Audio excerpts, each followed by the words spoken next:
Hello everyone, welcome to my channel.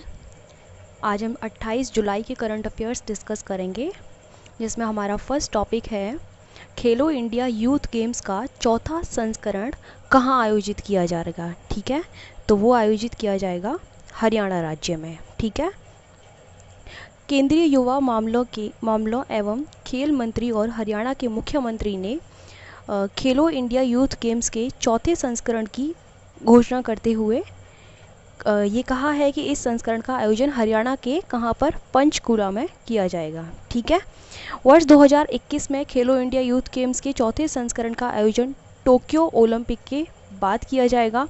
पिछले संस्करणों की तरह इस बार भी स्टार स्पोर्ट्स खेलो इंडिया यूथ गेम्स का आधिकारिक प्रसारण भागीदार होगा। ठीक है, देखिए इसके बारे में हम सबसे पहले किस तरीके से इसके बारे में जानते हैं कि ये खेलो इंडिया क्या है, यहाँ से हम शुरुआत करते हैं। ठीक है, क्योंकि इसी के तहत ये कार्यक्रम आयोजित किए जाते हैं, तो इसकी स्टार्टिंग कब हुई थी वो हम जान लेते हैं।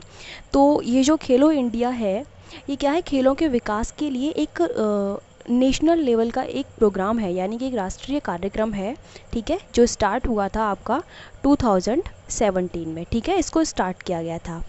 बाकी अब हम जानते हैं कि इसमें 3 स्कीम्स को मर्ज किया गया था। ठीक है, वो कौन सी स्कीम्स थी?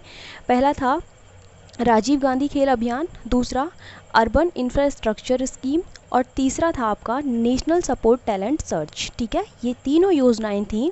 इनको मर्ज करने के बाद खेलो इंडिया ये जो कार्यक्रम है इसको बनाया गया था। ठीक है, ये इन टोटल ये है कि ये एक सेंट्रल सेक्टर स्कीम है। ठीक है, ये जो आपका खेलो इंडिया है ये। ठीक है, अब क्या होता है कि ये किस डिपार्टमेंट के तहत कार्य करता है, तो वो नाम से ही आपको पता चल रहा होगा, युवा कार्यक्रम और खेल मंत्रालय के तहत। ठीक है, चलिए उसके जो मंत्री हैं वो किरण रिजिजू हैं, ये आपको पता ही होगा। ठीक है, अब हम जानते हैं कि मतलब ये जो कार्यक्रम है इसका उद्देश्य क्या है। तो इससे आपको पता चल रहा होगा कि जो इंडिया में युवा हैं उनको खेलों में प्रतिभाग यानी कि पार्टिसिपेट करने के लिए उनको सपोर्ट करना, उनको बढ़ावा देना, यही इसका लक्ष्य है। ठीक है, तो चलिए नेक्स्ट है अब आपका,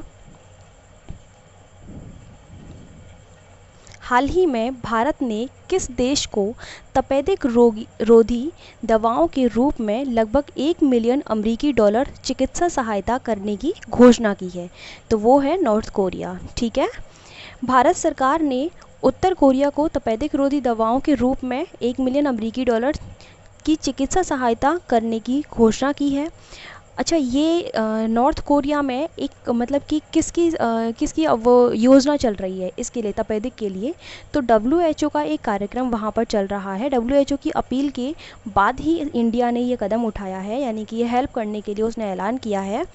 बाकी ये सहायता विश्व स्वास्थ्य संगठन के कोरिया में चलाए जा रहे एंटी ट्यूबरकुलोसिस प्रोग्राम के तहत भारत की ओर से मुहैया कराई जाएगी। ठीक है, यानी कि पहले से ही डब्ल्यूएचओ की वहाँ पर कोई पहल चल रही है। ठीक है, अब हम यहाँ जान लेते हैं कि सबसे पहले तो हम यह जानेंगे कि ट्यूबरकुलोसिस क्या है। ठीक है, इसके बारे में ही जानना है। और बाकी मैं अगर कहूँ यहाँ पे इंडिया के बारे में, तो देखिए ऑलरेडी इंडिया काफ़ी सारी कंट्रीज़ की कोविड-19 के क्षेत्र में भी मतलब मेडिकल हेल्प कर रहा है वो।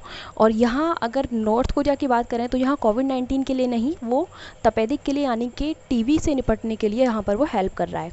बाकी मैं अगर आपको एक डेटा देती हूँ, डब्ल्यूएचओ की 2018 की एक रिपोर्ट आई थी, उसके अकॉर्डिंग नॉर्थ कोरिया में 1,31,000 पेशेंट हैं, वो भी टीबी के। ठीक है, तो मतलब काफ़ी ज़्यादा वहाँ पर ये रोग फैला हुआ है। तो अब इसके बारे में हम जानते हैं कि आखिर ये ट्यूबरकुलोसिस क्या है। ठीक है, देखिए ये क्या होता है कि जो टीबी है ना, टीबी जो है ये एक इन्फेक्शियस डिजीज़ है, यानी कि एक संक्रामक बीमारी है। ठीक है, जो कि एक बैक्टीरिया होता है, उसका नाम है ट्यूबरक्यूलोसिस। ठीक है, उसका नाम भी बड़ा अजीब है।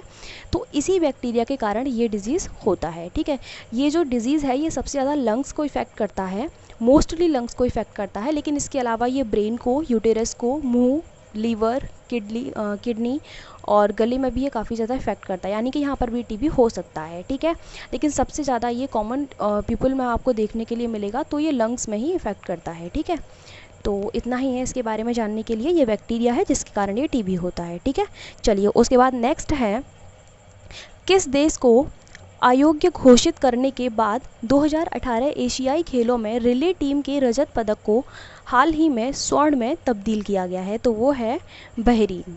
ठीक है, तो इसके बारे में जान लेते हैं। भारतीय 4x400 मिक्स रिले टीम के जकार्ता में आयोजित 2018 एशियाई खेलों के रजत पदक को स्वर्ण पदक में बदल दिया गया है। इस पदक को स्वर्ण में बहरीन की टीम को अयोग्य घोषित करने के बाद अपग्रेड किया गया है, जो कि 4x400 मिक्स रिले फाइनल की विजेता थी। ठीक है, बाकी इसका रीज़न क्या है, क्यों इसको अयोग्य घोषित किया गया है, तो उसी टीम की एक सदस्य हैं जिनका नाम है केमी एडेकोया। ठीक है, जिन्हें एथलेटिक्स इंटीग्रिटी यूनिट ने डोप परीक्षण में विफल होने के बाद 4 साल के लिए उनको प्रतिबंधित कर दिया है। ठीक है, अब हाँ, यहाँ पर हमें एक ये वर्ड है डोप, मोस्टली मतलब काफ़ी लोगों को पता भी होता है इसके बारे में, लेकिन यहाँ पर मैं थोड़ा सा आपको बता देती हूँ कि ये डोप क्या है।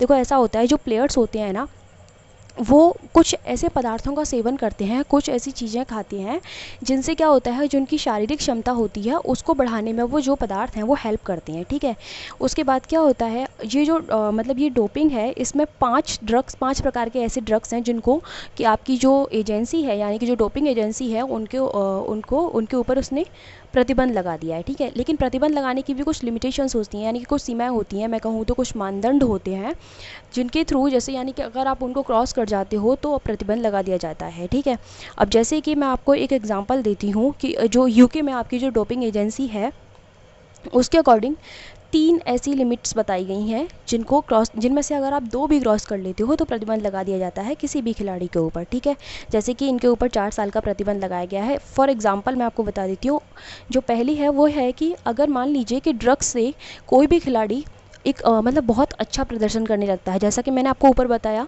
कि वो अपनी शारीरिक क्षमता को बढ़ाते हैं, तो डेफिनेटली वो अच्छा प्रदर्शन करेंगे, कोई भी खेल है या जिसमें भी है। ठीक है, दूसरा जो है, वो जो प्लेयर्स की, काफ़ी बार ऐसा भी होता है कि प्लेयर्स की हेल्थ पे भी इफ़ेक्ट कर देते हैं ये। ठीक है, यानी कि जो 5 प्रकार के जो ड्रग्स हैं वो मोस्टली जो वो बहुत ख़तरनाक ड्रग्स हैं, जिनसे कई बार ऐसा भी होता है जो प्लेयर्स की बॉडी पर साइड इफ़ेक्ट भी वो कर जाते हैं। ठीक है, जो तीसरा है वो है कि अगर मान लीजिए खेल की गरिमा का उल्लंघन होता है, ठीक है, खेल की रेपुटेशन ही पूरी डाउन हो जाती है, तो वो उस खिलाड़ी पर प्रतिबंध लगा देते हैं। ठीक है, इतना ही है इसके बारे में। नेक्स्ट है, हाल ही में किस भारतीय मूल की नर्स को सिंगापुर में राष्ट्रपति पुरस्कार से सम्मानित किया गया है, तो वो कला नारायण सामी है जिनको ये पुरस्कार से सम्मानित किया गया है। ठीक है, भारतीय मूल की नर्स कला नारायण सामी को सिंगापुर में कोविड-19 महामारी के दौरान फ्रंट लाइन पर सेवा देने के लिए नर्सों को दिए जाने वाले राष्ट्रपति पुरस्कार से सम्मानित किया है। इतना ही है, बस इनका नाम याद रखना आप। ठीक है, बाकी आपका नेक्स्ट क्वेश्चन है,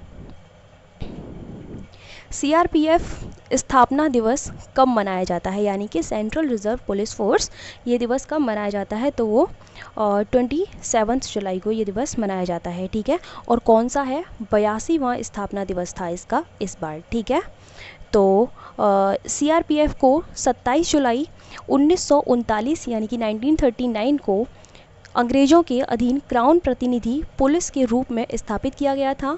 फिर इसे 1949 में सरदार वल्लभ भाई पटेल के नेतृत्व में केंद्रीय रिजर्व पुलिस बल के रूप में बदल दिया गया। ठीक है, central police reserve force Bharat की सबसे बड़ी सशस्त्र सेना है और ये किस मंत्रालय के तहत कार्य करती है, तो वो है आपका गृह मंत्रालय। ठीक है, इसमें सब कुछ लिख दिया है कि कब इसकी स्थापना की गई थी, और इसके बारे में आपको और कुछ ज़्यादा जानने के लिए नहीं है इसके बारे में। ठीक है, चलिए उसके बाद नेक्स्ट है, हाल के दौरान चर्चा में रहा कोविशील्ड क्या है, तो ये एक वैक्सीन का नाम है, कोरोना वैक्सीन। ठीक है, तो इसके बारे में जान लेते हैं क्या है। यह एक कोरोना वैक्सीन है जिसका निर्माण ऑक्सफोर्ड विश्वविद्यालय द्वारा किया गया है। हाल ही में केंद्रीय औषधि मानक नियंत्रण संगठन ने घोषणा की है कि वह ऑक्सफोर्ड विश्वविद्यालय और एस्ट्राजेनेका द्वारा विकसित कोविड-19 वैक्सीन कोविशील्ड के नैदानिक परीक्षण करेगा। ठीक है, तो यहाँ हम थोड़ा सा इसके बारे में जान लेते हैं कि ये मानक नियंत्रण संगठन यानी कि केंद्रीय औषधि मानक नियंत्रण संगठन क्या है, ठीक है, इसके बारे में थोड़ा सा जान लेते हैं। यानी कि central drugs standard control organisation, इसको इंग्लिश में इसकी शॉर्ट फॉर्म है CDSCO, ठीक है। देखिए ये क्या है, ये जो स्वास्थ्य और परिवार कल्याण मंत्रालय है, यानी कि जो डिपार्टमेंट है, उसका एक राष्ट्रीय नियामक प्राधिकरण है। इन इंग्लिश अगर मैं आपको बताती हूँ तो नेशनल रेगुलेटरी अथॉरिटी है ये, ठीक है। इसका जो हेडक्वार्टर है वो न्यू दिल्ली में है। बाकी इसके इंडिया में काफ़ी सारे ऑफिसेज़ हैं, जैसे कि मैं आपको अलग अलग बताती हूँ उनके जो भी पार्ट्स हैं। जैसे कि 6 जोनल ऑफिस हैं, 6 सब जोनल ऑफिस हैं, 13 पोर्ट ऑफिसेज़ हैं और 7 इसके लैब्स हैं इंडिया में, ठीक है। विज़न क्या है इसका, तो नाम से ही आपको पता चल रहा होगा कि इंडिया में मतलब जो सार्वजनिक स्वास्थ्य है उसकी रक्षा करना, उसे बढ़ावा देना, ठीक है, ये इसका लक्ष्य है। चलिए उसके बाद नेक्स्ट यहाँ आपका है, हाल ही में किसने 1 घंटे में कोविड-19 का पता लगाने के लिए रैपिड टेस्टिंग डिवाइस विकसित की है। तो वो IIT खड़गपुर ने ये पोर्टेबल को इसको डिवाइस को विकसित किया है, ठीक है।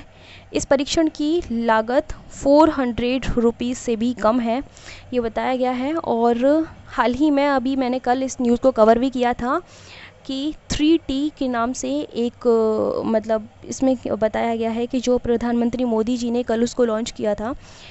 भारत वर्तमान में अपनी टेस्ट, ट्रैक एंड ट्रीट रणनीति के माध्यम से देश भर में कोविड-19 परीक्षण को बढ़ाने की योजना बना रहा है, जिसमें यह डिवाइस महत्वपूर्ण भूमिका निभा सकता है, ठीक है। यानी कि जो ये प्रणाली जो लागू की गई है 3T वाली, तो इसमें ये जो डिवाइस है ये काफ़ी हेल्प कर सकती है, ठीक है। और उसके बारे में कल की वीडियो आप देख सकते हो जिसमें आपको पता चल जाएगा, जिसका नाम था कुछ अजीब सा थ्रूपुट करके, तो उसके बारे में आपको पता चल जाएगा वहाँ पर, ठीक है। चलिए नेक्स्ट है, हाल ही में चक्रवातीय तूफान हरिकेन हान्ना ने अमेरिका के किस राज्य में दस्तक दी है, तो उस राज्य का नाम है टेक्सास, ठीक है। टेक्सास राज्य में इस तूफान ने दस्तक दी है। चक्रवाती तूफान हरिकेन हान्ना हाल ही में संयुक्त राज्य अमेरिका के टेक्सास से टकराया है।